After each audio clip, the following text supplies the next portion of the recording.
What's going on YouTube? Tristan Farquhar here, back with another Pokemon Go PvP video, and in today's one, we have sort of a prelude to the next season, Season 7. Season 6 is essentially over now, the Kanto Cup is coming to its conclusion, and that means it's going to be time again to start climbing up in the ranks. And as you can see, here today, we have a battle.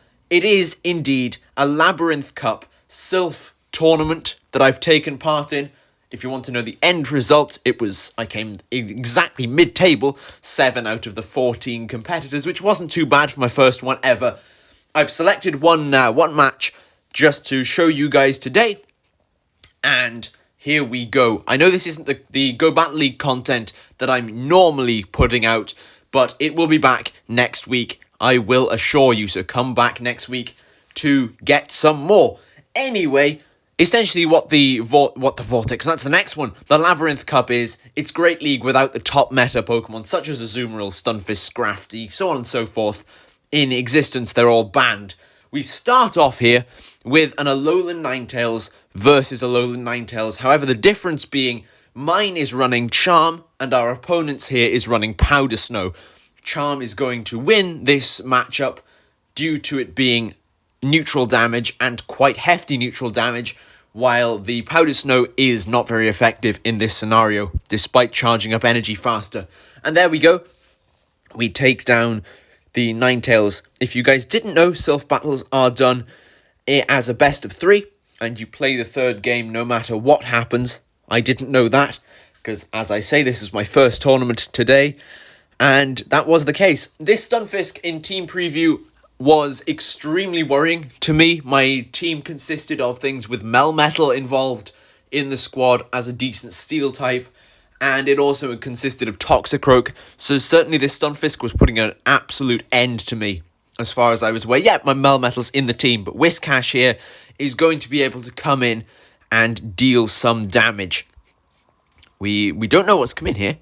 I think they've switched, so we'll go for the Mud Bomb, whatever it is. And it just so happens to be Politoed. Okay, so switch into Melmetal and story time. I've changed my moveset from Superpower to Thunderbolt just before this match and used almost all of my charged TMs after the TM Away Frustration event today, which was quite nice. But here we go. Shield the Weather Ball because why not? We're not going to need to shield the Stunfisk when Whiscash comes in. We're going to hit the Thunderbolt here. Most Melmetals will be running Superpower and Rock Slide. I changed it to Thunderbolt specifically for this opponent's Politoed and Skarmory, which they also ran in Team Preview, and I'm sure you'll see it later on. This is, of course, going to be a Mud Bomb coming through here, and here it comes. Mud Bomb, yep, there it is. Does a fair chunk of damage. Melmetal, not the glassiest Pokemon, not the tankiest Pokemon around, it's in between. So we're going to go for the Rock Slide, not going to do much, it's not very effective. But from here, it's up to Whiscash. We're just going to chip it down to put it in Mud Bomb range. And the wonderful news there is that they throw their charge move, because if they had committed to farming down, which would have been an absolute stretch, I must say, I think they'd have been in a decent position. Oh no, my Whiscash's health was at full green nearly. I honestly thought it was about half health. So that was a mistake on my part. Here we go. Another Mud Bomb. Yep, not too much damage. About a quarter of my health lost. And here is the final charge move. If you guys know, I am currently ranked 21 in the Go Battle League, although that should have changed if the rating had been allowed to move in the Kanto Cup, because I absolutely dominated, if I say so myself, with a triple shadow team, which I will show you guys if a commenter says they would like to see it. I will definitely show you. Here we go into round 2. Point being, this is up against a Battle Legend opponent, as you can see from the pose. So, if the opponent happens to be watching this video, first of all, I hope you don't mind me sticking it onto YouTube, and second of all, please subscribe. Third of all, congratulations in getting to the max ranking Go Battle League. Absolutely huge achievement. I'm going to try it myself in the next season. Not sure what the pose is going to be. We know who the character is that it's based off of, and I have absolutely no hope of remembering them right now. But they are going to select their team in rematch. Of course, you pick from a set pool of 6, in Silph and you choose 3 of 6, you can see the opponent's team beforehand. And you're going to see what happens here in this battle. I make the foolish move of going in with the same team twice in a row. And we come up against the Skarmory and I'm thinking, oh no, this isn't going to go very well. In we come now with Whiscash. And we are making our way up to the Blizzard. Here comes a move. It's going to be a Sky Attack. No real need to shield that. And here it comes. Here comes a Sky Attack. Perfect, not a problem. Little tiny bit of lag. And there it is. And in comes Politoed. All right. So, this is interesting. We can't line up the Melmetal for a Swift Thunderbolt this time around. But that should be okay. That shouldn't be a problem. And if some of you guys are still sticking around and you're thinking, well, this is a Silph battle, it's never going to apply to me. I take part in Go Battle League only. Don't worry, this is very similar to Great League. In fact, it's almost exactly what the Retro Cup is going to look like. So you can definitely use some of these Pokemon, I would predict, in Retro Cup, unless they get major usage buffs over the next while. Make a mistake there, shielding. It's a waste of a shield because they have 2 attacks ready to go back to back. And there goes Whiscash. We are going to have to come in here now with our Ninetales because we have to save our Melmetal for Skarmory. You're going to find out at the end of this battle exactly why this was not the best idea in the world. Here we go, Weather Ball coming in. Does a really sizable chunk of damage. Weather Ball is a fantastic move.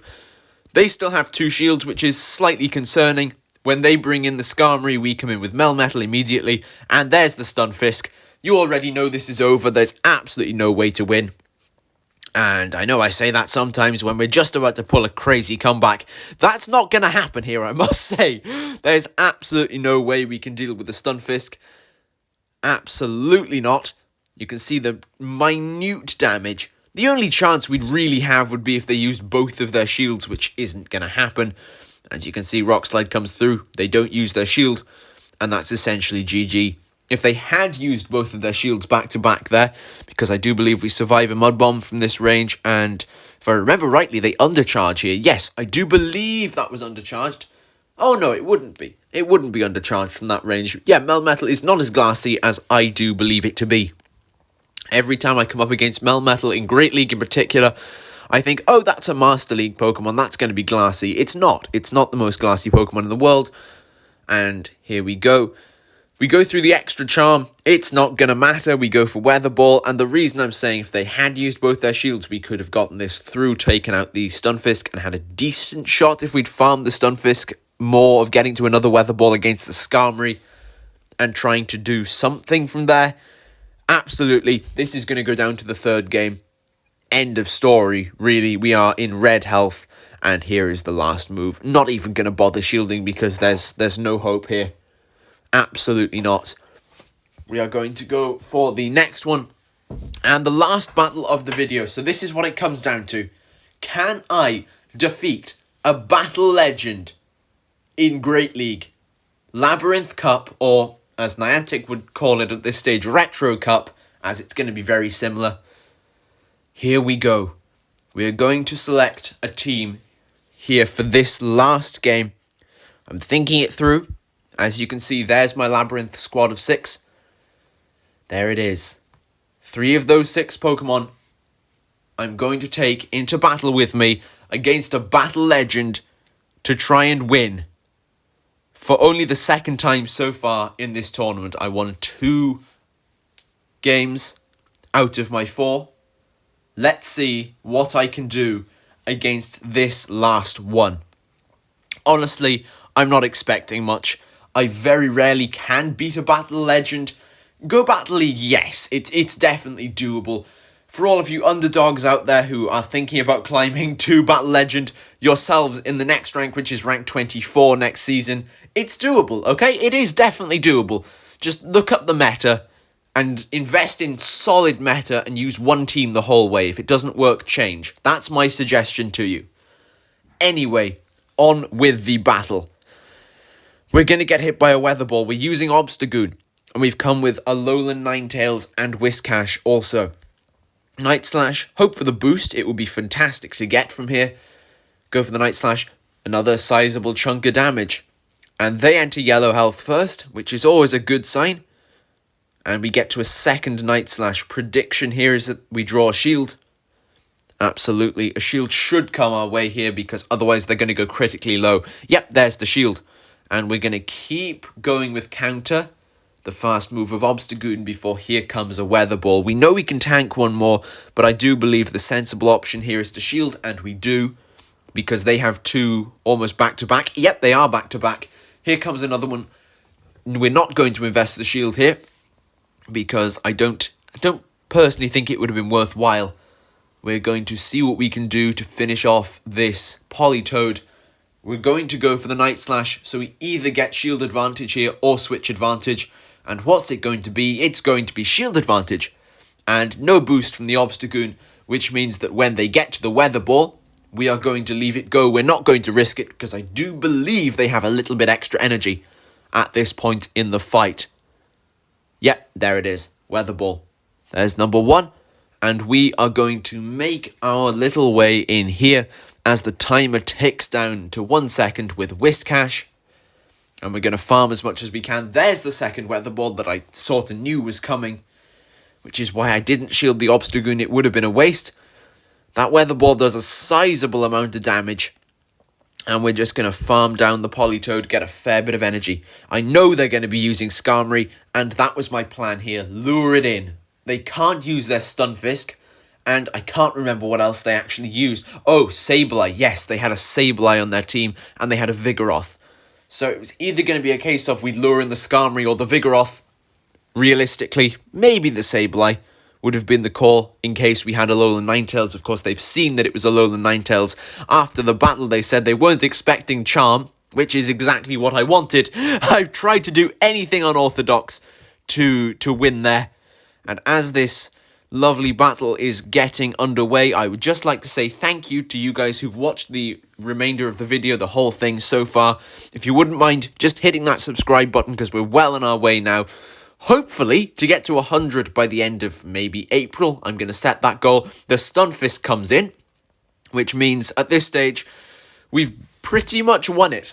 We've nearly got there. So I'm going to say, please hit the subscribe button, hit the like button if you want, hit the dislike button if you want. I really don't mind, as long as you press the subscribe button, because thank you for watching to the end of the video. And here we go with the last bit of commentary, because there is going to be one more twist in this tale. We are going to get hit by a Mud Bomb, which we don't need to shield. We need to save it in case that Skarmory can get to a move. Here comes another attack. If this is discharge, it is going to be almost critical. It's discharge. And we hang on red health. We are able just to farm down the Stunfisk.